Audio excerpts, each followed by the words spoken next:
Bonjour à tous et bienvenue sur Paris Turf TV pour votre émission reçue 5 sur 5, la quotidienne consacrée au Quintet Plus et au 5-5. Aujourd'hui, pour m'accompagner, je reçois Damien Cazé. Bonjour Damien. Bonjour Lucie, bonjour à tous. On va donc s'intéresser aujourd'hui au prix de Nouzonville à Enghien pour des 4 et 5 ans sur 2875 mètres. Et ils sont 14 partants à s'élancer au même échelon. Est-ce que ça va être un peu la foire d'empoigne ce départ ? Ouais, ils sont 14 au même poteau, mais il y en a déjà 3-4 qui n'ont pas de chance, des chevaux qui viennent du trop monté. Donc on va dire qu'il y en a 8-10 qui ont une chance correcte. Les jockeys se connaissent entre eux, donc ça ne devrait pas non plus être le bazar complètement. Mais les positions seront importantes dans la course. Oui, et bien on va écouter votre pronostic pour ce prix de Nouzonville. Donc le numéro 12, Bélina Josselin, le 10, Barrio Josselin, l'As, Bess Buissonnet, le 11, Bodeguita, le 8, Belly Charme, le 13, Armstrong Jet, le 3, Blues d'Ourville et le 14, Bouclier d'Or. Vous l'avez dit en tête, vous classez le 12, Bélina Josselin, qui est la favorite un peu tout indiquée, qui reste sur 3 succès, mais qui effectue une rentrée quand même.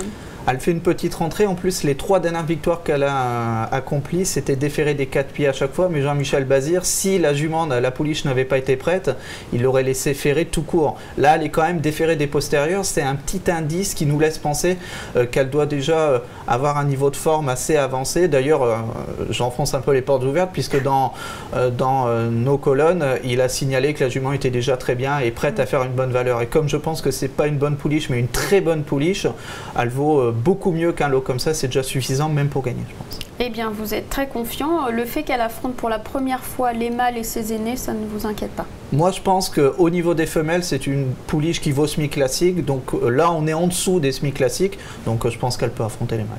Juste derrière, vous classez le 10, Barrio Josselin, qui est irréprochable, déféré des postérieurs. C'est le même élevage, c'est le même entraînement. Et Barrio Josselin fait toutes ses courses. Maintenant, contrairement à Bélina Josselin, je pense qu'il va avoir besoin d'un parcours impeccable. Mais avec Alexandre Abrivard, on peut lui faire confiance. Barrio Josselin adore Enghien, déjà bien fait sur le parcours, fait toutes ses courses. C'est un coup sûr à l'arrivée, je pense. Un coup sûr, eh bien. Juste derrière, vous classez l'As, Bess Buissonnet, c'est le petit poussé du lot. Et on va d'ailleurs revoir sa très belle victoire le 21 juin à Vincennes, c'était le prix de Nel et il s'imposait vraiment très plaisamment. Je crois que les images parlent d'eux-mêmes et d'ailleurs on a les chronos qui sont en bas et ils parlent aussi d'eux-mêmes. 13-6, 13-5 à 500 mètres de l'arrivée et au passage du poteau on aura également un chrono 13 effractions.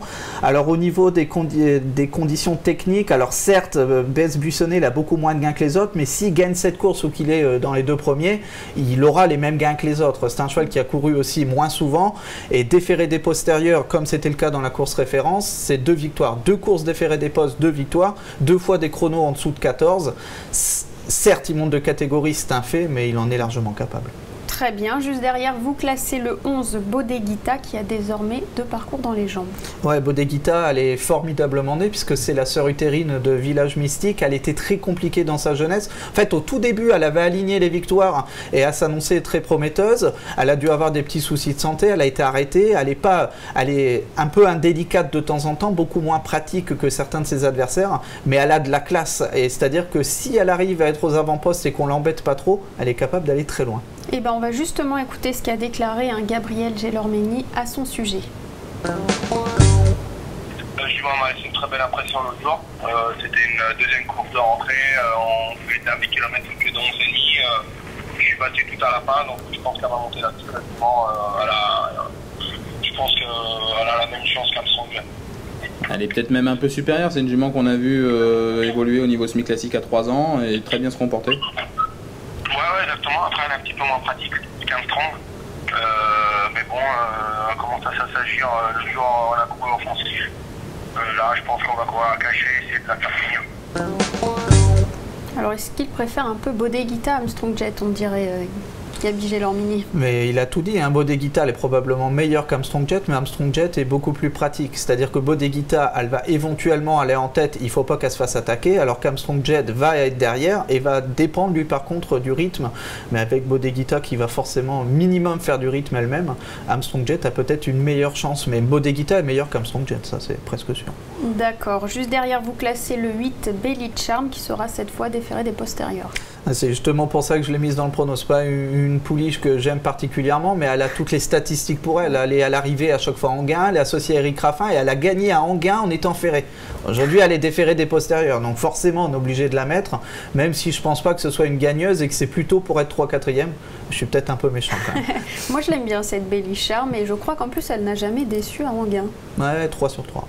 Bon, très bien. Et ben on la garde alors numéro 8. En 6e, vous avez classé Armstrong Jet. On va justement écouter ce qu'a déclaré Gaby Gelormini à Arnaud Lecomte. Ouais, voilà, le cheval il fait une très belle course, les chronos étaient très bons. On était tombé sur un cheval qui, quand il est en forme, il est déclassé. Donc voilà, le cheval fait sa course. Le cheval, je pense qu'il va monter là-dessus. Non, c'est un bon engagement. Je pense que c'est toute première chance. Toute première chance, hein, cet Armstrong Jet. Il est très confiant, hein, Gaby Gelormini. On ne l'est pas. Enfin, moi, personnellement, je ne le suis peut-être pas autant, mais l'engagement est bon. Il est déféré des 4 pieds. 6e place du prono. Je l'ai peut-être mis un peu bas, mais je pense que c'est plutôt à mettre dans un champ réduit plutôt qu'en bas, je pense. Très bien. Et ben, on va vous suivre. En tout cas, c'est quand même un très très beau plateau, hein, j'ai l'impression. On est juste en dessous des meilleurs hein, dans cette épreuve, sans compter les chevaux qui sont hongres et qui ne pourront jamais participer au semi-classique.